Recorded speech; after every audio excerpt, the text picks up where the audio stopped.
Assalamualaikum warahmatullahi wabarakatuh. Selamat pagi, salam sejahtera untuk kita semua. Perkenalkan, nama saya Nadia Faizul Muna.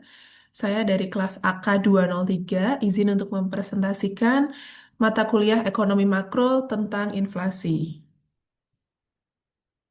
Materi presentasi pada kali ini yaitu yang pertama ada pendahuluan, yang kedua ada pengertian inflasi, yang ketiga jenis-jenis inflasi, yang keempat dampak inflasi, yang kelima kebijakan mengatasi inflasi, dan yang keenam ada studi kasus Indonesia dan contoh soalnya.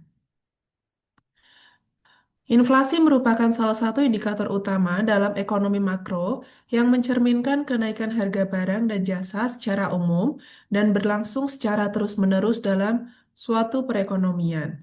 Ketika inflasi berada pada tingkat yang terlalu tinggi atau tidak terkendali, kondisi ini dapat menyebabkan penurunan daya beli masyarakat, menciptakan ketidakpastian dalam aktivitas ekonomi, dan memperbesar ketimpangan sosial. Oleh karena itu, pemerintah dan bank sentral seperti Bank Indonesia secara aktif memantau perkembangan inflasi untuk dijadikan dasar dalam merumuskan kebijakan fiskal dan moneter yang tepat.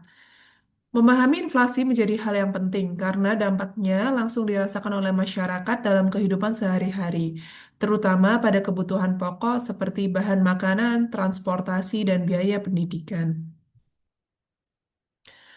Jadi, inflasi tersebut terjadi pada saat harga barang dan jasa naik secara menyeluruh dan berkelanjutan dalam suatu periode, dan inflasi juga menyebabkan nilai uang yang turun, sehingga masyarakat membeli lebih sedikit dengan jumlah uang yang sama.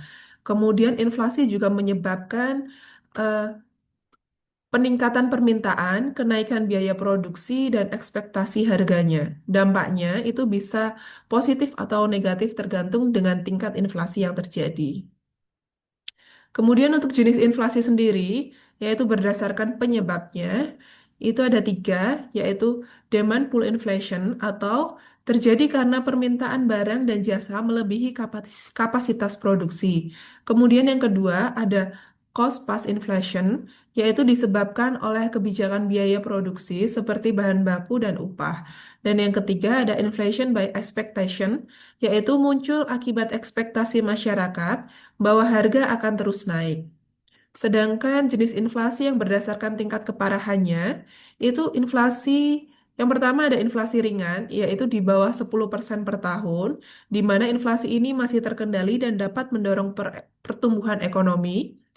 Kemudian yang kedua ada inflasi sedang, yaitu sekitar 10-30%, di mana menunjukkan daya beli, tetapi ekonomi masih bisa berjalan. Yang ketiga ada inflasi berat, yaitu sekitar 30-100%, di mana mengganggu stabilitas ekonomi. Dan yang terakhir yaitu hiperinflasi, yaitu di atas 100%, di mana harganya melonjak sangat tinggi dan tidak terkendali lagi. Untuk dampak dari inflasi sendiri, yaitu diikuti dengan kenaikan harga, kemudian diikuti lagi dengan turunnya daya beli masyarakat, dan selanjutnya yaitu produksi dan investasi yang naik, tertek, kemudian suku bunga yang naik. Nah, dampak yang terjadi terhadap masyarakat, yaitu yang pertama, menurunkan daya beli masyarakat, terutama kelompok berpendapatan tetap.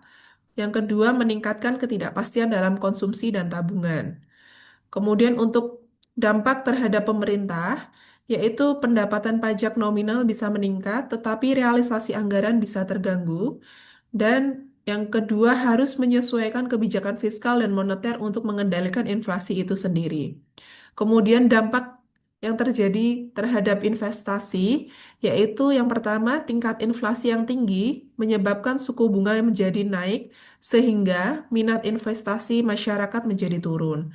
Kemudian yang kedua, investor itu cenderung mengalihkan dana ke aset real seperti emas atau properti. Kemudian dampak terhadap dunia usaha, di mana biaya produksi akan meningkat jika inflasi berasal dari sisi penawaran. Kemudian penyesuaian harga bisa mengganggu daya saing produk. Untuk yang selanjutnya yaitu kebijakan untuk mengatasi inflasi sendiri, yaitu yang pertama ada kebijakan moneter. di mana langkah yang dilakukan oleh bank sentral untuk mengendalikan jumlah uang beredar dan menstabilkan harga. Contohnya, dengan menaikkan suku bunga, maka akan mengurangi pinjaman dan konsumsi. Yang kedua, menjual surat berharga. Ini gunanya untuk menyerap uang yang beredar dari masyarakat. Kemudian yang ketiga, dengan meningkatkan cadangan wajib pajak, wajib bank, yaitu gunanya untuk mengurangi kemampuan bank dalam memberikan kredit. Kemudian yang kedua, yaitu ada kebijakan fiskal.